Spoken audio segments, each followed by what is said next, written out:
Everyone, welcome to साक्षीज Vidya साधना। इस video lecture में हम पढ़ेंगे class 7 history chapter 1 tracing changes through 1000 का पार्ट 2। स्टार्ट कर रहे हैं topic new social and political groups के साथ। कौन कौन से नए सोशल और पॉलिटिकल ग्रुप्स बने इस पीरियड के दौरान, वो हम इस वीडियो लेक्चर में देखने वाले हैं। The study of the 1000 years between 700 and 1750 is a huge challenge to the historians, largely because of the scale and variety of developments that occurred over the period. तो जो स्टडी थी हजारों साल की, लगभग 700 से लेकर 1750 के बीच की, ये बहुत बड़ा एक चुनौती थी, चैलेंज था। किसके लिए? इतिहासकार के लिए, जो हिस्टोरियंस थे उन लोगों के लिए। क्यों? क्योंकि यहाँ पर बहुत वैरायटी ऑफ डेवलपमेंट्स हुए थे और अलग अलग डेवलपमेंट्स को पढ़ना, वो भी हजारों साल के, ये बहुत बड़ा टास्क था। At different moments in this period, new technologies made their appearance, like the Persian, the spinning wheel in weaving, and the firearms in combat. तो इस टाइम पे क्या हुआ था, बहुत सारे नए नए टेक्नोलॉजीज भी आए थे, जैसे पर्शियन व्हील। ठीक है, पर्शियन व्हील आया। स्पिनिंग व्हील तो आपने देखा होगा, चरखा जो है वो वीविंग में। और फायर आर्म्स किस में आए? कॉम्बैट के अंदर। तो ये नई कुछ टेक्नोलॉजीज थी, वो आई। फिर कुछ खाने की चीज़ें भी और कुछ पीने की चीज़ें भी हमारे ये इंडियन सब कॉन्टिनेंट में आई, जैसे कि पोटैटोज। जी हाँ, सुन के अजीब लग रहा होगा ना, आलू। आजकल कोई ऐसी सब्जी होती ही नहीं है वैसे तो जो आलू के बिना बन जाए। नॉर्मल अगर सब्जी की बात हो, आलू शिमला, आलू पालक, आलू गोभी, आलू मेथी, आलू सबके साथ चलता है ना। तो ये आलू भी हमारे यहाँ पे इंट्रोड्यूस किया गया था इस टाइम पीरियड में। आलू शुरुआत से इंडिया में नहीं उगता था। कॉर्न है ना, कॉर्न सबको कितना पसंद है, कॉर्न खाना। बेबी कॉर्न पिज़्ज़ाज में भी डलता है। Chillies, T and coffee. Coffee तो चलो फिर भी लोग ठीक है, लेकिन टी एक एहसास सा बना हुआ है हमारे भारतवर्ष में, और सुबह शाम टी एक लाइफ का पार्ट बन चुका है। चाय के बिना तो सुबह होती ही नहीं है। तो पहले हम लोग चाय नहीं पिया करते थे, ये भारत था, लोग दूध, छाछ, लस्सी पिया करते थे। ये दूसरे लोगों ने आके ये टी जनरेट कर दी और गंदी आदत हमें लगा दी, जो अब छूटती नहीं है, और ऐसा लगता है मानो टी हमारी ही उपज है। Remember that all these innovations, new technologies and crops came along with the people who brought other ideas with them as well. तो ये जो भी नए टेक्नोलॉजीज थी या क्रॉप्स थी या खाने पीने की चीज़ें थी, ये उन लोगों के साथ आई जो हमारे इस कॉन्टिनेंट में आए दूसरी जगहों से। As a result, this was a period of economic, political, social and cultural changes. तो इससे हम क्या कह सकते हैं, टेक्नोलॉजीज आ रही हैं नई नई, खाने पीने में चेंज हो रहा है, अब नए लोग आके यहाँ बस रहे हैं, तो कुछ पॉलिटी में भी चेंज हो रहा है, इकोनॉमी में भी चेंज आ रहा है, व्यापार में चेंज आ रहा है। तो इस तरह के चेंजेस हमने ये देखे, और इन चेंजेस के बारे में आप चैप्टर 5, 6 और 7 में और पढ़ेंगे आगे जाके। This was also a period of great mobility. Groups of people travel long distance in search of opportunity.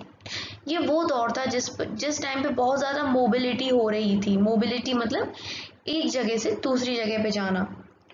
लोग बाग एक साथ दूर दूर जगह पे ट्रैवल किया करते थे इन सर्च ऑफ अपॉर्चुनिटी, कि उन्हें कोई अपॉर्चुनिटी मिल जाए, सो डैट वो काम करें, पैसा कमाए ना। The subcontinent has immense wealth and the possibilities for people to carve a fortune. One group of people who came important in this period were the Rajputs, a name derived from the Rajputra, the son of ruler. ये देखो वो दौर था, जैसा कि मैंने आपको बताया, लोग इधर से उधर भाग रहे थे कि उन्हें काम करने का कोई अवसर मिले, वेल्थ मिल पाए। और जब लोग ये सब चीज़ें ढूंढ रहे थे, एक जगह से दूसरी जगह जा रहे थे, तो उनकी नज़र पड़ी हमारे इंडियन सब कॉन्टिनेंट पे। ये हमारा जो भारत है, जो इंडिया है, उस टाइम पे पाकिस्तान, बांग्लादेश ये सब मिला हुआ था, बहुत प्रॉस्परस था, काफ़ी वेल्दी लोग रहते थे, यहाँ पर बहुत अपॉर्चुनिटीज़ थी। तो ये भी एक रीज़न है कि इतने सारे जो ये मुगल्स हो गए, है ना, या दिल्ली के सुल्तान हो गए, या बाद में आके ब्रिटिशर्स, ये सब के सब पोर्चुगीज हो गए, फ्रेंच हो गए, सब के सब इंडिया में क्यों आए? क्योंकि इंडिया में पैसा बहुत था, बहुत रिसोर्सेज थे, तो इन सब चीज़ों ने इन लोगों को, दूसरे लोगों को खींचा इंडिया की तरफ। एक ग्रुप था जो काफ़ी ज़्यादा प्रॉस्परस था इंडिया में उस टाइम पे, वो थे राजपूत लोग। राजपूत नाम कहाँ से आया है? राजपुत्र से। राजपुत्र यानी किसी राजा का बेटा या फिर किसी शासक का बेटा, राजपुत्र, राजपूत्स, ठीक है।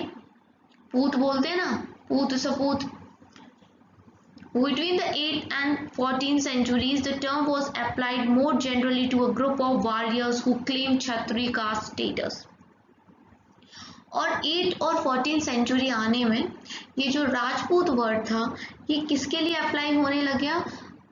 उन लोगों के लिए जो लड़ते थे, जो योद्धा थे, जो वॉरियर्स थे, यानी कि क्षत्रिय कास्ट, है ना। एक कास्ट क्या होती है? ब्राह्मण, जिसमें पंडित लोग आते हैं। एक होती है क्षत्रिय, जिसके अंदर ये राजपूत आते हैं, योद्धा वाली है, ठीक है। फिर होते हैं वैश्य, ये ज्यादातर बिजनेस करते थे, बनिया बोलते हैं जिनको। एंड फिर शूद्र। द टर्म इंक्लूड, देखो ये है स्पिनिंग व्हील की picture. The term included not just rulers and chieftains but also soldiers and commanders who served in the armies of different monarchs all over the subcontinent. तो राजपूत के अंदर सिर्फ राजा ही नहीं आते थे, मतलब क्षत्रिय कास्ट के अंदर सिर्फ राजा ही नहीं आते थे, हर वो व्यक्ति आता था जो अपनी कंट्री के लिए सर्व कर रहा हो as a army. A chivalric code of conduct, extreme valor, and great sense of loyalty were the qualities attributed to the Rajputs by their poets and bards. तो जो राजपूत के दरबार में कवि वगैरह होते थे, उन्होंने कुछ वो बताई हैं, क्वालिटीज बताई हैं राजपूत की। बहुत ज़्यादा साहसी होते थे और लॉयल होते थे, अपनी ज़मीन के लिए, अपनी मातृभूमि के लिए मर मिटने को तैयार होते थे। इस तरह की खासियत बताई है राजपूत को लेके। Other groups of people such as Maratha, Sikh, Jats, Ahoms and Kayastha, a caste of scribes and secretaries also use the opportunity of the age to become political important. इस टाइम पे कुछ और भी ग्रुप थे लोगों के जो उभरे और इम्पोर्टेंट बने, जैसे कि मराठास, जो छत्रपति शिवाजी महाराज हैं वो मराठा थे। सिख में महाराणा रंजीत सिंह वगैरह हो गए। जाट्स मथुरा आगरा की बेल्ट के साइड थे। अहोम नॉर्थ ईस्ट एरिया में। और काइस्ट वो लोग होते थे जो लोग स्क्राइब का काम करते थे, मतलब पढ़ा लिखी का काम करते थे। जैसे कि कोई भी हिसाब होता था, उसे मैन्यूस्क्रिप्ट कॉपियों पे लिखा जाता था, तो उसको कॉपी करने का, हिसाब को रखने का ये काम किया जाता था स्क्राइब्स के द्वारा, कास्ट के द्वारा। Through out this period there was a gradual clearing of forest and extension of agriculture, a change faster and more complete in some areas than in others. इस पीरियड के दौरान काफ़ी ज़्यादा जंगल काटे गए ताकि एग्रीकल्चर को बढ़ाया जा सके। जंगल में तो खेती हो नहीं सकती, तो पहले पेड़ काटे जाएंगे, फिर वहाँ पर लैंड पे क्या किया जाएगा? कल्टीवेशन किया जाएगा, उगाया जाएगा क्रॉप्स को। Changes in their habitat forced many forest dwellers to migrate. Habitat क्या होता है? Refers to the environment of a region and the social economic lifestyle of its resident. Habitat मतलब जहाँ आप रह रहे हो वो आपका habitat है, ठीक है। तो अब क्या हुआ कि लोग बाग क्या कर रहे थे? जंगलों को काट रहे थे। जंगलों को काट रहे थे तो इसकी वजह से क्या हुआ? जंगलों में रहने वाले लोगों को जंगल छोड़ के कहीं और जाना पड़ा, माइग्रेट करना पड़ा। Other started tilling the land and became peasants. और कुछ लोगों ने क्या किया, जो जंगल काट के ज़मीन मिली थी उसकी खुदाई करना स्टार्ट कर दिया, वहाँ पर कुछ क्रॉप वगैरह उगाना स्टार्ट कर दिया, पीजेंट बन गए वो, ठीक है, पीजेंट फार्मर बन गए। These new peasant groups gradually became to be influenced by regional markets, chieftains, priests, monastery and temples. और बाद में ये किससे इन्फ्लुएंस होने लग गए? वहाँ के रीजनल मार्केट से, जो वहाँ के पुजारी हैं मठ मठ के लोग हैं, मंदिर हैं, उनसे। They became part of a large complex society. और धीरे धीरे इस प्रकार से फिर सोसाइटी बनने लगी कि पंडित है, पीजेंट्स हैं, चीफटेन्स हैं, मार्केट है, इस तरह से एक सोसाइटी बनने लगी। और वहां पर क्या हुआ, टैक्स वैक्स भी देने लग गए, गुड्स और सर्विस दी जाती थी, जो भी वहां का लोकल शासक होता था, लॉर्ड होता था, उसको। As a result, significant economic and social difference emerged among the peasants. Some possessed more productive land, others are also kept cattle, and some combined artisanal work with the agricultural activity during the lean season. अब जो जैसा काम कर रहा था उसको वैसा पैसा आ रहा था, उसके पास वैसी प्रॉस्पेरिटी हो रही थी, मतलब अंतर आने लग गया था अब सोसाइटी में। कुछ ऐसे थे वो सिर्फ जमीन का काम कर रहे थे, मतलब कल्टीवेशन कर रहे थे। कुछ थे ऐसे जिन्होंने लैंड का काम करने के साथ साथ, एग्रीकल्चर के साथ साथ कैटल भी रखी थी। कुछ ऐसे थे कि जिस साल के महीने में फसल नहीं लग रही है, खेत में काम नहीं है, उस टाइम पे वो अपना कुछ आर्टिस्टिक वाला काम भी करते थे। As society became more differentiated, people were grouped into jatis or subcaste and ranked on the basis of their background and their occupation. अब जैसे जैसे जाति बढ़ रही थी और लोग डिफरेंट डिफरेंट काम कर रहे थे, तो जाति इसमें क्या आने लगा, डिफरेंशिएशंस आने लग गए। और पीपल को, जो लोग थे, उनको ग्रुप कर दिया उनकी जाति के हिसाब से, सबकास्ट के हिसाब से, रैंक दे दी उनके बैकग्राउंड के हिसाब से, और जो वो काम करते हैं उसके हिसाब से। रैंक जहां तक था कि परमानेंटली फिक्स नहीं करी गई थी, वो वेरी करती थी उनकी पावर और समाज में उनका दबदबा कितना ज्यादा है, इस हिसाब से। Resources controlled by the members of the जाति, और जो भी रिसोर्सेज थे किसी विलेज में या किसी भी जगह में, तो वो उस पर्टिकुलर जाति के, कास्ट के लोग उनको कंट्रोल किया करते थे। The status of same jati could vary from area to area. Jatis framed their own rules and regulation to manage the conduct of their members. और जो जातिस होते थे वो अपने खुद के रूल्स बनाते थे, अपने जो मेंबर्स हैं उनको कंडक्ट करने के लिए, उनको कंट्रोल करने के लिए। These regulations were enforced by an assembly of elders described in some areas as जाति पंचायत। और इन रूल्स और रेगुलेशन को जो कि जातिस ने बनाई है, इनको कौन मनवाता था, ये कौन देखता था कि जो इनके मेंबर्स हैं वो मान रहे हैं कि नहीं, रूल्स और रेगुलेशन के हिसाब से काम कर रहे हैं कि नहीं। तो ये सब देखने का काम होता था समाज के या जाति के बड़े बूढ़े लोगों का, और वो बड़े बूढ़े लोगों को क्या कहा जाता था, जाति पंचायत कहा जाता। But jatis were also required to follow the rules of their villages. Several villages were governed by a chieftain. Together they were only one small unit of a state. लेकिन ऐसा नहीं है कि फिर पंचायत अपनी मनमर्जी को भी गांव के हिसाब के रूल को फॉलो करना हो। और कुछ विलेजेस ऐसे यहाँ पर कौन गवर्न करता था, कौन चलाता था विलेजेस को, चीफटेन्स चलाते थे।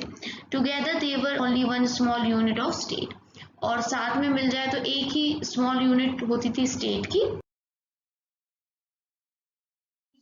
Empire, large states like those of Cholas, Tughlaqs और मुगल्स, इन सबको हम बारी बारी से देखेंगे। चोलास के बारे में हम पढ़ेंगे चैप्टर 2 में, तुगलक्स के बारे में हम पढ़ेंगे चैप्टर 3 में। ये जो चोलास हैं ये साउथ के थे, साउथ इंडिया के रूलर्स थे हमारे, और तुगलक्स कहाँ के थे, ये चैप्टर 3 में जो हम पढ़ेंगे ये दिल्ली सुल्तान्स के अंदर आते हैं, ठीक है। और मुगल्स, दिल्ली सुल्तान का शासन खत्म होने के बाद बाबर ने स्टार्ट किया था मुगल्स का शासन, और अकबर भी एक मुगल था, तो इसे चैप्टर 4 में पढ़ेंगे। इन सब ने बहुत सारे रीजन्स पे राज किया, और डिटेल में हम अलग अलग चैप्टर्स में देख ही लेंगे। अ संस्कृत प्रशस्ति, see chapter 2 for an example of a प्रशस्ति praising the Delhi Sultan Ghiyasuddin Balban 1266 से लेके 1287। ये जो लिखा है ये वो टाइम पीरियड है जब सुल्तान गयासुद्दीन बलबन ने राज किया था दिल्ली पर। Explained that he was the ruler of a vast empire that stretched from Bengal in the east to Ghazni in Afghanistan in the west and included all of the South India। तो ये प्रशस्ति क्या है, एक तरीके से एक वो चीज होती थी जिसमें तारीफ लिखी होती थी, ठीक है। तो एक प्रशस्ति है चैप्टर 2 में, एग्जाम्पल है जब हम पढ़ेंगे चैप्टर 2 देखेंगे। उसमें सुल्तान गियासुद्दीन बलबन की तारीफ लिखी गई है कि उन्होंने एक बहुत बड़े साम्राज्य पे राज किया था, बंगाल से लेके अफगानिस्तान तक, मतलब इतना लंबा फैला था, साउथ इंडिया भी कवर कर ली थी इस तरह से। People of different regions, Goda, Andhra, Kerala, Karnataka, Maharashtra and Gujarat apparently fled before his armies. और ये सारे रीजन्स उसकी आर्मी के सामने कुछ नहीं थे, इस तरह की तारीफ।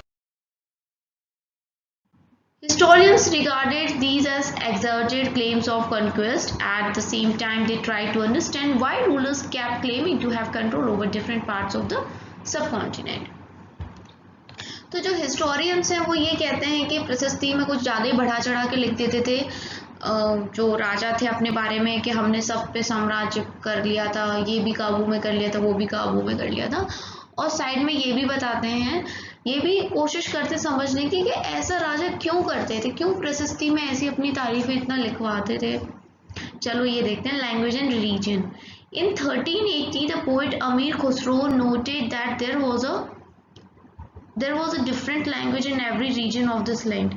Sindhi, Lahori, Kashmiri, Dwar Samudri and Telangani, Gujari, Malbari, Gauri, Avdi and Hindui. ये अलग अलग भाषा हैं हमारे सब कॉन्टिनेंट की, जो अलग अलग जगह पे बोली जा रही हैं। Amir Khusro went on to explain that in contrast to these languages, there was Sanskrit, which did not belong to any region. It was an old language and common people do not know it, only the Brahmins do. अमीर खुसरो जो एक poet थे, कवि थे, काफ़ी famous poet रहे। आगे आने वाले चैप्टर्स में इनका नाम जब जब आएगा हम इनके बारे में आपको बताऊंगी। काफ़ी इंपॉर्टेंट पोइट रहे हैं। अगर आप चाहते हैं तो मैं एक सेपरेट वीडियो भी बना दूंगी अमीर खुसरो के ऊपर, ठीक है। तो अमीर खुसरो क्या कहते हैं यहाँ पे कि ये सारी लैंग्वेजेस हैं तो इंडियन सब कॉन्टिनेंट में अलग अलग रीजन में बोली जाती हैं, लेकिन इनमें से जो संस्कृत है वो किसी रीजन की लैंग्वेज नहीं है, लेकिन सबसे पुरानी लैंग्वेज है संस्कृत। फिर भी जो कॉमन लोग हैं संस्कृत के बारे में कुछ नहीं जानते, सिर्फ ब्राह्मण्स हैं जो संस्कृत को समझ पाते हैं। Make a list of languages mentioned by Khusro. Prepared another list of the names of the languages spoken today in the regions he mentioned. Underline the names that are similar and circle those are different. तो अमीर खुसरो ने जो ये languages बनाई हैं ये आपको लिखनी है। फिर अमीर खुसरो ने जो रीजन बताए हैं वो लिखने हैं। फिर आपको ये बताना है कि क्या आज भी इन रीजन्स में यही लैंग्वेज बोली जा रही है या फिर अब डिफरेंट हो गई तो कौन सी डिफरेंट लैंग्वेजेस है, ठीक। Did you notice that the names of by which languages are known have changed over time? आपने नोटिस किया कि जो लैंग्वेजेस के नेम हैं वो थोड़े चेंजेस होते गए। तो आप देखेंगे यहाँ अभी दिल्ली के में लिखा है हिंदवी, अभी हम हिंदी बोलते हैं तो नाम में चेंज आ गया है। तो इस मैप के अंदर दिखाया गया है, जैसे अभी हमने गियासुद्दीन बलबन को देखा था, वैसे मोहम्मद तुगलक एक दिल्ली सुल्तान का राजा हुआ, तो उसके टाइम पे जो उसकी प्रोविंसेस थी ना, वो प्रोविंसेस मैप में दिखाई हैं और यहाँ पर वो प्रोविंसेस के नाम दिए गए हैं। By 700, many regions already possess distinct geographical dimension and their own language and cultural characteristics. तो 700 आते क्या हो गया था कि अलग अलग जगह के अलग अलग रीजन थे, तो वो अलग अलग रीजन की भाषा भी और कल्चर भी डिफरेंट हो चुका था। You will learn more about these in chapter 9. और इन सब के बारे में हम ज़्यादा कब पढ़ेंगे, चैप्टर 9 में पढ़ेंगे। They were also associated with the specific ruling dynasties. There was a considerable conflict between these states. Occasionally, dynasties like Cholas, Khaljis, Tughlaqs, Mughals were able to build an empire that was pan-regional, spanning diverse regions. Not all these empires were equally stable or successful. Compare, for example, table 1 in chapter 3 and 4. What was the duration of rulers of the Khalji and Mughal dynasty? तो यहाँ अलग अलग वंशों का नाम दिया है, चोला south के, फिर खलजी, तुगलक, इन्होंने दिल्ली पे राज किया, मुगल इन्होंने भी दिल्ली पे राज किया, पर ये दिल्ली सुल्तान से अलग थे। तो इन सब ने थोड़ा सा इनकी फेमस डायनेस्टीज हैं जिनके बारे में हम जानते हैं ऑलरेडी, और लेकिन ज़रूरी नहीं है, कुछ लोग अब डायनेस्टी अपना साम्राज्य ज़्यादा फैला पाई, कुछ ज़्यादा नहीं फैला पाई हैं। इस तरीके से ये सब है। इस चैप्टर में ज़्यादातर जगह जगह पे ये लिखा है कि आप चैप्टर 3 में देख लो, चैप्टर 4 में लिख लो, बिकॉज ये चैप्टर 1 है और इसमें हम एक इंट्रोडक्शन सा देख रहे हैं पूरी क्लास 7 की हिस्ट्री का कि क्या क्या होने वाला है आगे जाके क्लास 7 की हिस्ट्री के अंदर हम क्या क्या पढ़ने वाले हैं। ये जो चैप्टर 1 है ये एक ओवरव्यू दे रहा है कि मेडिवल हिस्ट्री के अंदर क्या क्या आता है। इसीलिए यहाँ पर दिखाया गया है कि चैप्टर 3 में पढ़ लो, चैप्टर 4 में पढ़ लो या चैप्टर 9 में पढ़ लो। When the Mughal Empire declined in 18th century, it led to the re-emergence of regional states. ये चैप्टर 10 में पढ़ेंगे। जैसा कि मैंने कहा कि हम देखेंगे कि 1707 यानी 1707 में जब औरंगजेब की डेथ हो जाती है उसके बाद जो मुगल शासन होता है वो डगमगा जाता है, छोटे छोटे राज्य खड़े हो जाते हैं, मराठा, सिख, जाट, ये सब। But years of imperial pan regional rule had altered the character of regions across most of the subcontinent. तो ये सारी चीज़ें बताई गई हैं। आगे मैं आपको बता देती हूँ कि फिर क्या होगा कि 1707 के बाद छोटे छोटे रीजन्स खड़े होंगे। फिर आपको पता है जो यूरोपियन कंट्री के लोग हैं वो आने लगेंगे, French, Portuguese, Vasco da Gama आ गया था कालीकत पे 1498 में। तो धीरे धीरे यूरोपियंस आएंगे, ईस्ट इंडिया कंपनी आएगी, फिर ब्रिटिशर्स राज करने लग जाएंगे, मुगल्स का जो दबदबा था वो बिल्कुल खत्म हो जाएगा, इस तरह की चीजें हो जाएंगी। ठीक है, तो अभी हम इस जो हमारी क्लास 7 की मेडिवल हिस्ट्री है इसके अंदर अभी और देखेंगे। ये तो एक ओवरव्यू है। हम देखेंगे दिल्ली सुल्तान्स के बारे में, साउथ इंडिया में कौन से किंगडम थे, मुगल्स का क्या था, ये सब चीजें देखेंगे। अब जो पार्ट 3 आएगा उसके अंदर मैं आपको ओल्ड एंड न्यू रिलीजन्स के बारे में बताऊंगी। अगर आप चैनल पर नए हैं तो सब्सक्राइब करके जाना, जिससे आपको हर वीडियो की नोटिफिकेशन सबसे पहले और टाइम पे मिल जाएगी। अगर वीडियो पसंद आता है तो लाइक ज़रूर करें, बिल्कुल फ्री ऑफ कॉस्ट होता है, इसमें पैसे नहीं लगते। और अपने व्यूज़ मुझ तक पहुँचाने के लिए कमेंट सेक्शन में कमेंट ज़रूर करें। Thanks for watching Sakshi's Vidya Sadhana.